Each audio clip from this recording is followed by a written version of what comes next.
पहला प्रश्न। एक ही आरजू है कि इस खोपड़ी से कैसे मुक्ति हो जाए। आपकी शरण आया हूं।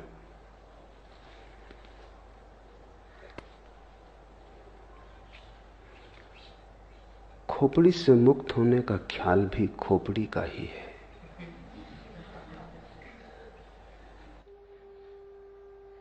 मुक्त होने की जब तक आकांक्षा है तब तक मुक्ति संभव नहीं, क्योंकि आकांक्षा मात्र ही, आकांक्षा की अभीप्सा मन का ही जाल और खेल है। मन संसार ही नहीं बनाता, मन मोक्ष भी बनाता है। और जिसने ये जान लिया वही मुक्त हो गया। साधारणतः ऐसा लगता है मन ने बनाया है संसार, तो हम मन से मुक्त हो जाएं तो मुक्त हो जाएंगे। वही भूल हो गई। वही मन ने फिर धोखा दिया, फिर मन ने चाल चली, फिर मन ने जाल फेंका, फिर तुम उलझे, फिर नया संसार बना। मोक्ष भी संसार बन जाता है। संसार का अर्थ क्या है? जो उलझा ले। संसार का अर्थ क्या है? जो अपेक्षा बन जाए, वासना बन जाए। संसार का अर्थ क्या है? जो तुम्हारा भविष्य बन जाए। जिसके सहारे और जिसके आश्रय और जिसकी आशा में तुम जीने लगो, वही संसार है। दुकान पर बैठे हो, इससे संसार में हो। मंदिर में बैठ जाओगे, संसार के बाहर हो जाओगे।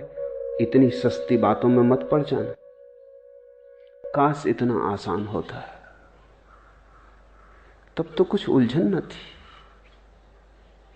दुकान में संसार नहीं है और न मंदिर में संसार से मुक्ति है। अपेक्षा में, आकांक्षा में, आशा में संसार है, सपने में संसार है। तो तुम मोक्ष का सपना देखो तो भी संसार में हो। संसार के बाहर वही है जो अभी और यहीं है। लेकिन इसका तो अर्थ यह हुआ कि मोक्ष की आकांक्षा भी छोड़ देनी पड़ेगी। अन्यथा मोक्ष के बहाने भी, मोक्ष की वासना से भी तुम नए नए संसार बनाते चले जाओगे। समझना काफी है, छूटना नहीं है। छूटना किससे? किसी ने बांधा होता तो छूटते, किसी ने बांधा भी नहीं। बंधन कहां है? बंधन से छूटने की जल्दी मत करो, क्योंकि यह भी हो सकता है बंधन हो ही ना, तब तुम छूटने की कोशिश से बंध जाओगे। और अगर बंधन नहीं है तो छूटोगे कैसे? बंधन से छूटने की कोशिश मत करो, बंधन को जानने की कोशिश करो कि बंधन कहां है। पूछो, जिज्ञासा करो, वासना मत करो। विपरीत की वासना भी वासना है। तुम कुएं से बचते हो, खाई में गिर जाते हो। इससे क्या फर्क पड़ेगा कि तुमने गिरने का ढंग बदल लिया? तुम बाएं गिरे कि दाएं गिरे, इससे क्या भेद पड़ता है? जिज्ञासा करो कि बंधन कहां है, बंधन क्या है। बंधन को भर आंख देखो। इसी को बुद्ध ध्यान कहते हैं, अप्रमाद कहते हैं कि बंधन को भरी आंख से देखो। तुम्हारे देखने देखने में तुम पाओगे बंधन पिघला, बंधन गया। क्योंकि बंधन तुम्हारी मूर्छा है। अगर तुम जाग के देखोगे कैसे टिकेगा? बंधन वस्तुतः होता तो मुक्ति का कोई उपाय न था। बंधन केवल ख्याल है, बात में से बात निकल आई है, कहीं कुछ है नहीं। एक युवक भिक्षु नागार्जुन के पास आया और उसने कहा कि मुझे मुक्त होना है। और उसने कहा कि जीवन लगा देने की मेरी तैयारी है, मैं मरने को तैयार हूं, लेकिन मुक्ति मुझे चाहिए। कोई भी कीमत हो चुकाने को राजी हूं। अपनी तरफ से तो वो बड़ी समझदारी की बातें कह रहा था। चिन्मय ने भी यही पूछा है आगे प्रश्न में। सरफरोशी की तमन्ना अब हमारे दिल में है, देखना है जोर कितना बाजुए कातिल में है। उसने भी यही कहा होगा। नागार्जुन को कि मरने की तैयारी है, अब तुम्हारे हाथ में सब बात है। मुझसे न कह सकोगे कि मैंने कुछ कमी की प्रयास में, मैं सब करने को तैयार हूं। अपनी तरफ से वो ईमानदार था, उसकी ईमानदारी पर शक भी क्या करें। मरने को तैयार था, और क्या आदमी से मांग सकते हो। लेकिन ईमानदारी कितनी ही हो भ्रांत थी। नागार्जुन ने कहा ठहर, एक छोटा सा प्रयोग कर, फिर अभी इतनी जल्दी नहीं मरने मारने की, ये भाषा ही ना समझेगी, यहां मरना मारना कैसा। तो एक 3 दिन छोटा सा प्रयोग कर, फिर देखेंगे। और उससे कहा कि तू चला जा सामने की गुफा में, अंदर बैठ जा और एक ही बात पर चित्त को एकाग्र कर कि तू एक भैंस हो गया है। भैंस सामने खड़ी थी, इसलिए नागार्जुन को ख्याल आ गया कि तू एक भैंस हो गया है, सामने भैंस खड़ी है। उस युवक ने कहा जरा चिंतित होकर कि इससे मुक्ति का क्या संबंध। नागार्जुन ने कहा वो हम 3 दिन बाद सोचेंगे, बस तू 3 दिन बिना खाए पिए बिना सोए एक ही बात सोचता रहे कि तू भैंस हो गया है। 3 दिन बाद मैं हाजिर हो जाऊंगा तेरे। अगर तू इसमें सफल हो गया तो मुक्ति बिल्कुल आसान है, फिर मरने की कोई जरूरत नहीं। उस युवक ने सब दांव पे लगा दिया। वो 3 दिन न भोजन किया न सोया। 3 दिन अहिर्निश उसने एक ही बात सोची कि मैं भैंस हूं। अब 3 दिन अगर कोई सोचता रहे भैंस है, वो भैंस हो गया। हो गया नहीं कि हो गया, उसे प्रतीत होने लगा कि हो गया। एक प्रतीति पैदा हुई, एक भ्रम जाल खड़ा हुआ। जब तीसरे दिन सुबह उसने आंख खोल के देखा तो वो घबराया, वो भैंस हो गया था। और भी घबराया क्योंकि अब बाहर कैसे निकलेगा। गुफा का द्वार छोटा था, आए तब तो आदमी थे, भैंस थे, उसके बड़े सींग थे। उसने कोशिश भी की तो सींग अटक गए। चिल्लाना चाहा तो आवाज तो ना निकली, भैंस का स्वर निकला। जब स्वर निकला तो नागार्जुन भागा हुआ पहुंचा। देखा युवक है, कहीं कोई सींग नहीं है, मगर सींग अटक रहे हैं। कहीं कोई सींग नहीं है, वो आदमी जैसा आया था वैसे ही है। लेकिन 3 दिन का आत्मसम्मोहन, 3 दिन का सतत सुझाव, 3 बार भी सुझाव तो परिणाम हो जाते हैं। 3 दिन में तो करोड़ों बार उसने सुझाव दिए होंगे। फिर बिना खाए बिना सोए। जब तुम 3 दिन तक नहीं सोते तो तुम्हारी सपना देखने की शक्ति इकट्ठी हो जाती। 3 दिन तक सपना नहीं देखा, जैसे भूख इकट्ठी होती है 3 दिन तक खाना ना खाने से, ऐसा 3 दिन तक सपना ना देखने से सपना देखने की शक्ति इकट्ठी हो जाती। 3 दिन की सपना देखने की शक्ति, 3 दिन की भूख। भूख में भी जितना शरीर कमजोर हो जाता उतना मन मजबूत हो जाता है। भूख से शरीर तो कमजोर होता है, मन मजबूत होता है। इसलिए तो बहुत से धर्म उपवास करने लगे और बहुत से धर्मों ने रात्रि जागरण किया। अगर रात भर जागते रहो तो परमात्मा जल्दी दिखाई पड़ता है, सपना इकट्ठा हो जाता है।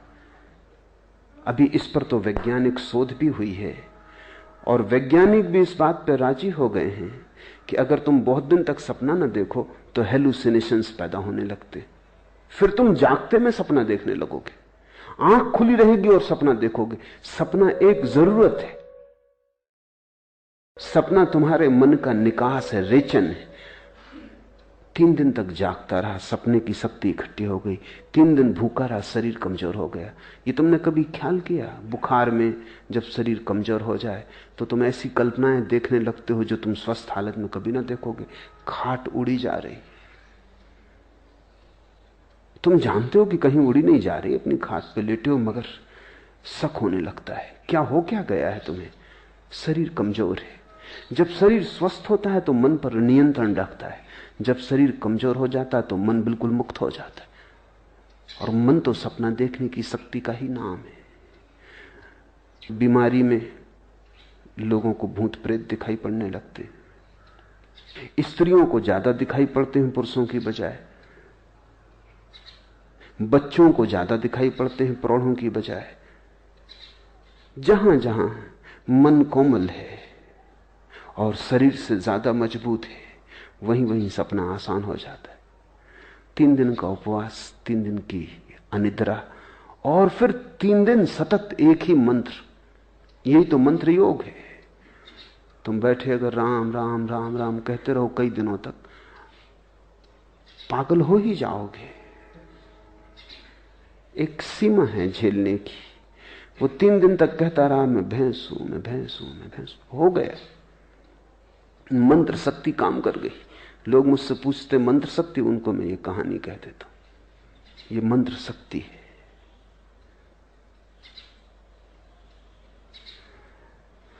नागार्जुन द्वार पर खड़ा हंसने लगा। वो युवक बहुत शर्मिंदा भी हुआ और उसने कहा, लेकिन आप हंसे, ये बात जस्ती नहीं। तुम्हारे ही बताए उपाय को मान के मैं फंस गया हूं, अब मुझे निकालो। सींग बड़े, द्वार से निकलते नहीं बनता, और मैं भूखा भी हूं, नींद भी सता रही है। नागार्जुन उसके पास गया, उसे जोर से हिलाया तो थोड़ा वो तंद्रा से जागा तो उसने देखा सींग भी नदारत है, भैंस भी कहीं नहीं। वो भी हंसने लगा। नागार्जुन ने कहा, बस यही मुक्ति का सूत्र है। संसार तेरा बनाया हुआ है, कल्पित है। संसार को छोड़ना नहीं है, जाग के देखना है। इसलिए जिन्होंने तुमसे कहा कि संसार छोड़ो, उन्होंने तुम्हें मोक्ष में उलझा दिया। मैं तुम्हें संसार छोड़ने को इसलिए नहीं कह रहा हूं। छोड़ने की बात ही भ्रांत है। जो है ही नहीं उसे छोड़ोगे कैसे? छोड़ोगे तो भूल में पड़ोगे। जो नहीं है उसे देख लेना, जान लेना कि वो नहीं है, मुक्त हो जाना है। इसलिए बुद्ध ने कहा, असत्य को असत्य की तरह देख लेना मोक्ष है, असार को असार की तरह देख लेना मोक्ष है। सारा राज देख लेने में। ये तो पूछो ही मत कि खोपड़ी से कैसे मुक्ति हो जाए। ये कौन है जो पूछ रहा है? ये खोपड़ी ही है जो पूछ रही है। अगर इस खोपड़ी की बात मान के चले तो इससे तुम कभी मुक्त ना हो पाओगे। जाग के देखो कौन पूछता है, गौर से सुनो कौन प्रश्न उठाता है। ये कौन है जो मुक्त होना चाहता है?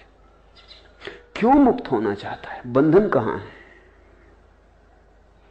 और जिसने भी जाग के देखा वो हंसने लगा, क्योंकि बंधन उसने कभी पाए नहीं। जागने में कोई बंधन नहीं। इसलिए बुद्ध चिल्ला चिल्ला के कहते, प्रमाद में मत जियो, अप्रमाद जागो, होश में आ जाओ।